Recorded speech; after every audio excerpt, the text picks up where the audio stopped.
button, and the one that's flashing is recording. You can lift it up, you can record people, as long as you know your phone isn't covering it. Say hi! Alright. Awesome. But yeah, I just texted her and was like, I need a linguistics project, and I knew Sylvia knows somewhat about linguistics. So, and she was like, you should ask Eduardo, you know better. So. Yeah, that's right. Okay, so basically, my professor has me just reading these questions because she's strange, but. At least we got that in recording, so that's good. Yeah, exactly. She'll get that, that's nice. What languages or dialects do you use on a regular basis? Regular basis, I definitely use English, but I will sometimes stutter and think about words in Spanish that I can never figure out the translation. Okay. Do you speak in, what dialect of Spanish do you speak? Whatever Puerto Rican Spanish would be. Okay. And you're a native Spanish speaker? I'm a native Spanish listener. Okay. I didn't start speaking until my first year of college, which was 2008. Okay. Do you want me to answer? Or? Sure. Okay. I primarily speak English. However, when I'm at home, I speak White Hmong. And when I'm with my grandparents, I speak Thai or Lao. Can't even figure out what I'm saying. Okay, go on. Okay.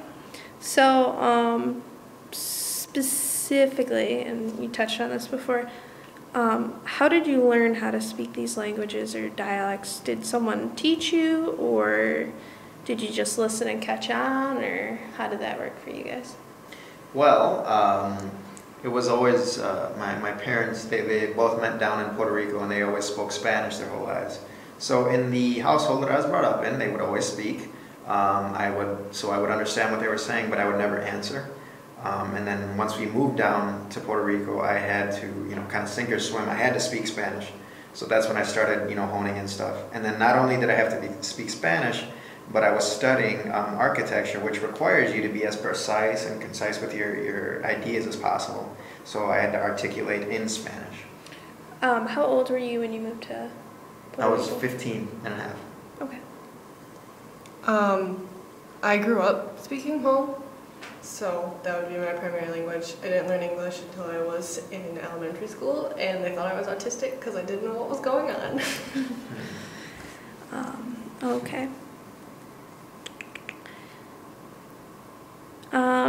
Can you remember anyone explaining to you why you should use one language over the other, any dialect, or gave you any specific reasoning behind it?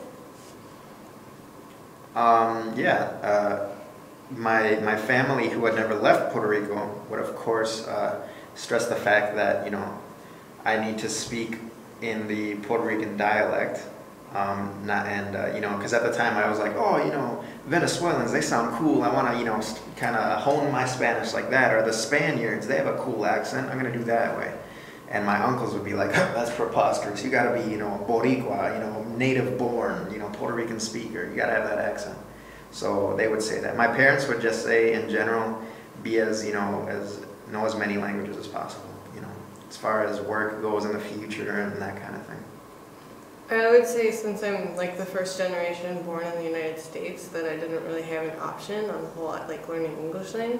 We just spoke Hmong in my house. We never spoke English. Okay. Did you ever have any teachers or anyone tell you that you have to speak English, or? Did I have to speak English? Well, yeah. I went to an English speaking school. So when right around the first grade, I could speak English, not very well. They were determined to put me into ESL, and my mom was like, nope, she's not on ESL. So I eventually learned English. Obviously, I don't have an accent or anything. Okay. Did anyone tell you that you should not use one language over the other?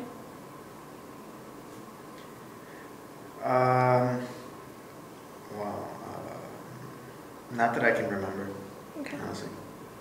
No, except for in a school situation where English would be the primary language. That's the only way you would differentiate to me. Good point. Okay. Can you remember anyone telling you to use, and these questions are really redundant, can you remember anyone telling you to use languages or dialects on particular occasions or with particular people? And if yes, what was the advice you received with regards to language dialect choice? I can go first. Go first, yeah. When it came to speaking like to my grandparents or anyone in my family that was older, obviously English is like, completely off bounds. None of them speak English. Most of them had only like been in the country for 5 years or so and had not assimilated. So when it came to speaking to my family, English was not something we would use primarily. But when I was speaking to like someone at school, or if I was speaking to like my parents at school, we primarily will use English. Yeah, I think she brought up a good point. When I was speaking with my grandparents, over the phone, and that was when I was living here at the time, and I'd phone over there, it'd be like, hey, don't speak English, blah, blah, blah, this and that. They're down in Puerto Rico, you need to speak Spanish to them. They're kind of old-fashioned that way. They don't, they did know English, but they would prefer as if, they would act as if they didn't know, for that reason. Also, in the school that I was at, it was an all-English school, the high school, when I moved down there in Puerto Rico. It was an all-English speaking school, but in between classes, math class and, of course, Spanish class wouldn't be. And, of course, outside of school, there wouldn't be any that much English spoken as well. So, different, between friends and whatnot, it would be this mix of English and Spanish. Okay. So you both kind of learned your other languages other than English in your home environment. So I know, Sylvia, you have a whole bunch of siblings, but do you have I have siblings? one younger sister. Okay. So, did they learn the languages and dialects in the same way you did? Or did they have a different experience with that? My siblings, I would say because they wanted me to be an ESL and my parents had such an adverse reaction to it, we definitely started speaking English at home a lot more often. So I have a younger sister, she's probably 10 years younger than me. She doesn't speak any of the languages I do, like not at all. She has she can't communicate to any of our older family members, she just doesn't know what's going on half the time. Okay. What about you? I think she might have had the same, more or less the same exposure to it. Might be a little bit more. She might have had a little bit more exposure, seeing as I have moved away, because we both moved down there at the same time, and so I think she has a couple of years up. And she also has been working, which is something I didn't do when I was down there. So she has that interaction with customers and whatnot, and then also the school that she's at. So I think she has a little bit more experience than I do. All right. Are there any times that you will use a language other than English, not in the context that you were talking about before? For example, if you're serious or joking, or if you're angry, or if you're happy or whatnot? I don't, but my mom, for instance, she primarily speaks English, but when she gets really, really angry, she'll use a mix between the two languages. And then when I get really angry, I don't use a mix of the two languages, but I start dropping articles, because in the native languages that I speak, they don't use articles, they don't exist. So say I'm angry at you and I was like, what the hell, what were you doing? It would just be what hell, doing what? So it turns into more of a guttural troll speech than anything else. Guttural troll speech, I like that. What about you? I would say kind of instant reactions. If I'm hammering something and I'll hit my nail, I'll swear in Spanish, just because it naturally comes out that way. But for the most part, it's a lot of it is in English, unless I'm talking to either people from church or my girlfriend's parents, family, that kind of thing. And even with their family, it's different because, as you were saying, the younger one doesn't speak. I mean, he understands and he doesn't really speak that much Spanish. Yet the parents are pure, came over from Venezuela and are that's their language. Okay.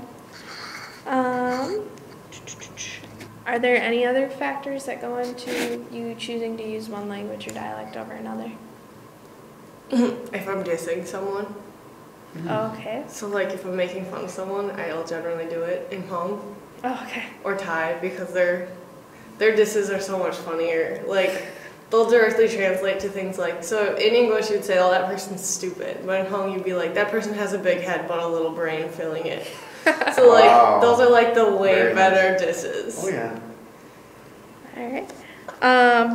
So if you have or are planning on having children, would you like them to learn how to speak the languages you know? Probably not. I mean, I would encourage them to speak whatever language they want to, but I'm not particular about what they do. I would say I would definitely encourage them to. I would do whatever I could to kind of enforce that, but it's kind of weird because I've even with I use experiences that I've seen to kind of like form how I'm going to be teaching. Like my younger sister, she has a son, and she's been teaching him words, but I guess they're worried that he's not as developed as he should be. As I'm sure they were worried by autistic because you're of the autistic language kid. barrier. And they're kind of saying that he's not as developed as he should be, but it's because he's getting mixed signals from when my sister associates egg versus huevo. What language do you pick? And he's kind of I guess the diagnosis that he's struggling with that. So that would be my kind of driving factor to not impose the language at the same time. One with the other. But at the same time, I don't want to wait how. I guess my parents, they did the best they could, so I'm not going to diss them about that, but I guess I would have liked personally to have known Spanish and English simultaneously at a younger age. Okay. Is there any other reasoning behind teaching your children one language over another or at the same time? I think I feel as if they would lose out on just like feelings with their families and whatnot. That so much is lost in translation that they would kind of lose their family ties if they didn't learn the language and be able to communicate. Hey, I'm tired. Like you're visiting with your family, and